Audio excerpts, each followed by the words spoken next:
नमस्कार दर्शकबिन, तपाईँलाई स्वागत छ सनराइज खबरमा। नेकपा एमाले जनताको बहुदलीय जनवाद जबजलाई छोड्छ अथवा परिमार्जन गर्छ, यो विषय अहिले धेरै ठाउँमा भन्दा पनि केही ठाउँमा चाहिँ उठ्न थालेको छ। नेकपा एमाले जनताको बहुदलीय जनवादलाई अङ्गीकार गरेर यहाँसम्म आएको छ कि एमाले जब छोड्छ अथवा नीति र विधिको महाधिवेशनका लागि चाहिँ आयोजित यो 3 दिने विधान महाधिवेशनले जबजबारे के निर्णय गर्छ, यस्ता प्रश्नहरू अहिले नेकपा एमाले का आम नेता कार्यकर्तामा चाहिँ उठेको छ। यो एमालेको विधान महाधिवेशनले जबजबारे चाहिँ के निर्णय गर्छ भनेर हामीले यो जबजबारे चाहिँ केही नेता कार्यकर्ताका प्रतिक्रियाहरू चाहिँ लिँदैछौँ। अबको क्रममा उहाँका प्रतिक्रियाहरू चाहिँ हामी सुनौँ। नेकपा एमालेको महाधिवेशन, यो विधान महाधिवेशन भनेको नेकपा एमालेलाई चाहिँ कसरी अगाडि बढाउने, कस्ता नीतिहरू बनाउने, कस्तो विधिमा टेकेर चाहिँ अगाडि बढ्ने भनेर एउटा महत्त्वपूर्ण र ऐतिहासिक विधान महाधिवेशन यहाँ ललितपुरको गोदावरी स्थित सनराइज सम्मेलन केन्द्रमा आयोजना भइरहेको छ। यो महाधिवेशन स्थलमा विभिन्न देशका विभिन्न ठाउँहरूबाट आउनुभएका एमालेका तमाम नेता कार्यकर्ताहरूले चाहिँ यो जबजबारे के भन्नुहुन्छ भनेर हामी उहाँहरूका विचार तपाईँहरूलाई जस्ताको तस्तै सुनाउँदैछौँ। त्यस्तो विचार आएको छैन, त्यसको केही व्याख्या, त्यसको केही मतलब चाहिँ होइन, अलिकति थप विशेषताहरूको बारेमा छलफल गर्नुपर्छ भन्ने कुरा उठेको छ। त्यसका बारेमा छलफल हुन पनि सक्छ, तर जनताको बहुदलीय जनवाद नेकपा एमाले छोड्नुपर्छ, त्याग्नुपर्छ भन्ने कुरा आधिकारिक रूपमा कहीँ कतै चाहिँ उठेको छैन। जनताको बहुदलीय जनवाद लागू हुँदै आइराखेको छ।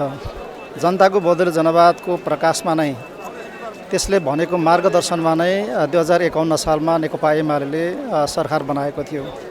एउटा प्रतिस्पर्धाको, बहुदलीय प्रतिस्पर्धाको माध्यमबाट, आवधिक निर्वाचनको माध्यमबाट अनि संविधानको सर्वोच्चतालाई स्वीकार गर्दै जुन हिसाबबाट जनताको बहुदलीय जनवादले नेकपा एमाले गाइड गर्यो, त्यही मार्गदर्शनबाट नै अथवा त्यसको कार्यान्वयनको सिलसिलामा नै नेकपा एमाले 51 सालमा सरकार बनायो।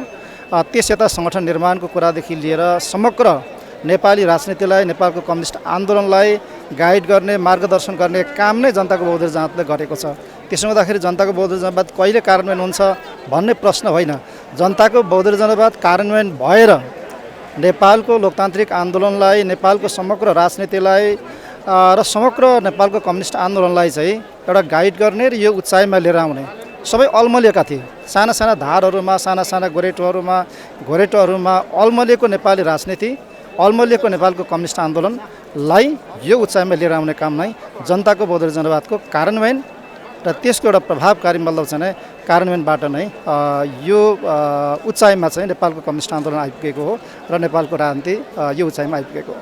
जनताको बहुदलीय जनवादलाई अझ परिष्कृत गर्ने, आजको परिवेशमा, आजको सन्दर्भमा जनताको बहुदलीय जनवादलाई अरू थप परिष्कृत गरेर अझ समृद्ध चाहिँ बनाएर नेपालको कम्युनिस्ट आन्दोलनलाई थप उचाइमा लिएर जाने र नेपालको लोकतान्त्रिक आन्दोलनलाई पनि अझ सुदृढ चाहिँ बनाउने र जुन संविधान सभाबाट हामीले संविधान बनायौँ र देशलाई पहिलोचोटि हामीले सङ्घीय प्रणालीमा लिएर गयौँ, यो सङ्घीय प्रणालीलाई संस्थागत गर्नको निम्ति, यसलाई प्रभावकारी ढङ्गले चाहिँ कार्यान्वयन गर्नको निम्ति पनि जनताको बहुदलीय जनवादलाई नयाँ ढङ्गबाट परिष्कृत गर्न चाहिँ जरुरी छ। त्यसको बारेमा चाहिँ हामी छलफल गर्छौँ। बिल्कुलै तपाईँले गलत सुन्नुभएको छ। जबज राख्ने र फाल्ने होइन के, जबजलाई अझै समृद्ध बनाउने, अझ विकसित गर्ने। हाम्रो मिडियाको साथीहरूले त्यो कुरा बुझ्नु भएन होला होइन। जबजको समृद्धि गर्ने, विकास गर्ने र त्यसको आधारमा समाजवादमा जाने, त्यसमा हाम्रो आम सहमति छ पार्टीभित्र, त्यसमा कुनै असहमति छैन, विमति छैन। अब बुझाइमा, जोडकोडमा, व्याख्या विश्लेषणमा अलिअलि तलमाथि हुन्छन्, त्यति कुरा हो। ल्याउन चाहे त ल्याइहाल्छन् नि, तर बुझाइ चाहिँ भएन त्यो। जब फाल्ने राख्ने भन्ने त छैन त यहाँ त। जबजलाई अझ समृद्ध परिमार्जन त भइरहन्छ नि, सिद्धान्तहरू परिमार्जन भइरहन्छन्, विकास भइरहन्छन्, समृद्ध भइरहन्छन् होइन।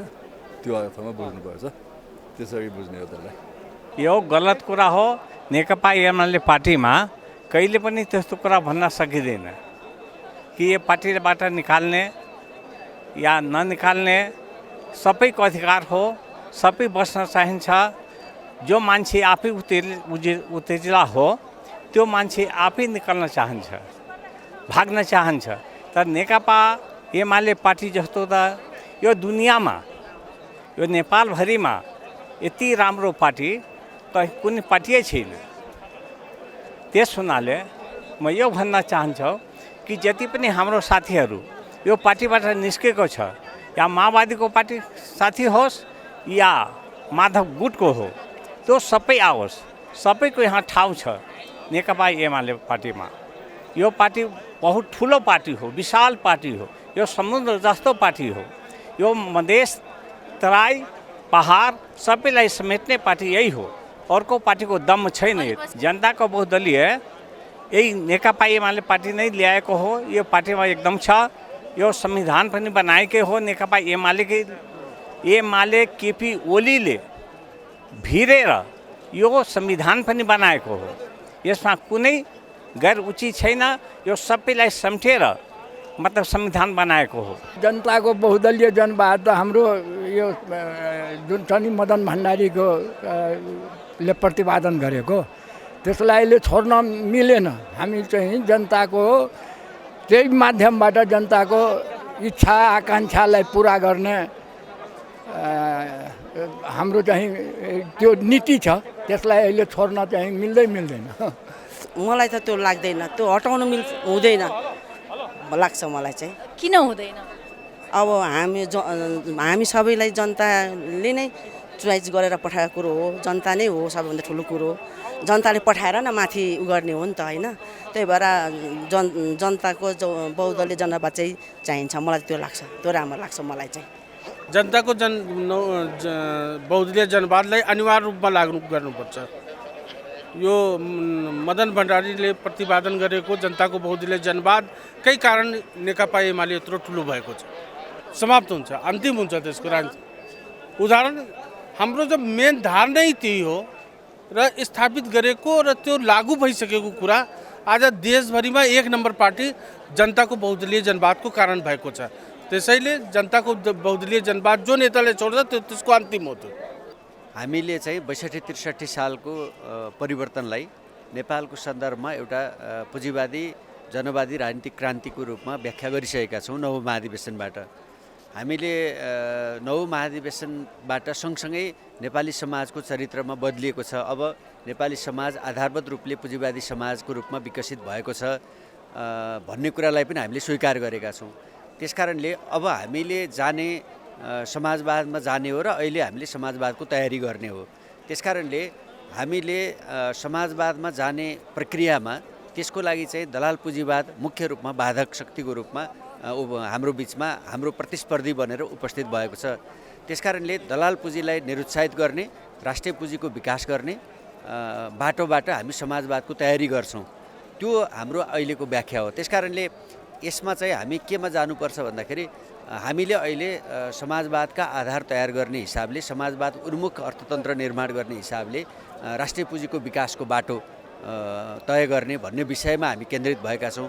त्यसका बारेमा यो विधान महाधिवेशनमा प्रस्तुत हुने राजनीतिक दस्तावेजमा यथेष्ट चर्चा भएको छ र यो विधान महाधिवेशनमा थप छलफल गरेर त्यसलाई समृद्ध बनाउने कुरा हुन्छ। जनताको नाम हामीले चाहिँ जनताको बहुदलीय जनवाद हाम्रो चाहिँ मार्गदर्शक सिद्धान्त भनेर हामीले भनेका छौँ। मार्क्सवाद लेनिनवादलाई हामीले मार्गदर्शक सिद्धान्त भनेका छौँ र अहिले यो चाहिँ अबको राजनीतिक क्रान्ति सम्पन्न भएको समाज पुँजीवादी समाजमा विकसित भएको दलाल पुँजीवाद आजको चाहिँ समाजको रूपान्तरणको निम्ति मुख्य बाधक शक्तिको रूपमा हाम्रो बिचमा रहेको सन्दर्भमा हामीले चाहिँ राष्ट्रिय पुँजीको विकास गर्दै, उद्यमशीलताको विकास गर्दै, रोजगारीको सिर्जना गर्दै, समाजमा रहेका सबै शोषण उत्पीडनलाई अन्त्य गर्दै हामीले समतामूलक समाज निर्माण गर्ने प्रक्रियामा अगाडि बढ्छौँ भन्ने कुरा नै बुझ्नुपर्दछ। जनताको बहुदलीय जनवाद नेपालको मात्रै होइन, विश्व कम्युनिस्ट आन्दोलनको एउटा सैद्धान्तिक वैचारिक आधार स्तम्भ हो र यो जनताको बहुदलीय जनवादले नै नेपालका कम्युनिस्टहरूलाई यो उच्च स्तरमा अब चाहिँ पुर्याएको हो र यसलाई हामीले छोड्नुपर्छ होइन, यसलाई अझै परिमार्जित र अझै गहन ढङ्गले अध्ययन गर्दै पार्टीलाई अगाडि बढाउनुपर्छ र यसका सैद्धान्तिक वैचारिक कुराहरूलाई चाहिँ व्याख्या विश्लेषण गरेर जानुपर्छ भन्ने चाहिँ मेरो ठहर छ। यो त परिमार्जन गर्ने कुरा भन्दा पनि अब लागू गर्ने कुरा हो। जनताको बहुदलीय जनवाद जननेता मदन भण्डारीले प्रतिपादन गर्नुभएको विषय हो। त्यसो हुँदाखेरिमा यसको कार्यान्वयन गर्ने विषयमा धेरैचोटि खैलाबैलाहरू चाहिँ भइरहेछ। खैलाबैला गर्नेहरू त्यस्तै त्यस्तै हुँदै जान्छ, तर यो चाहिँ कार्यान्वयन गर्ने कुरा हो। यो परिमार्जन गर्ने भन्दा पनि यो कार्यान्वयन गर्दै जाँदाखेरिमा केही त्यो बेलामा गर्नु परे अरेकै कुरा हो होइन भने अब त अहिले परिमार्जनको एजेन्डा भन्दा पनि यसलाई चाहिँ हुबहु लागू गर्ने कुरा हो। हजुर मलाई त्यस्तो लाग्छ।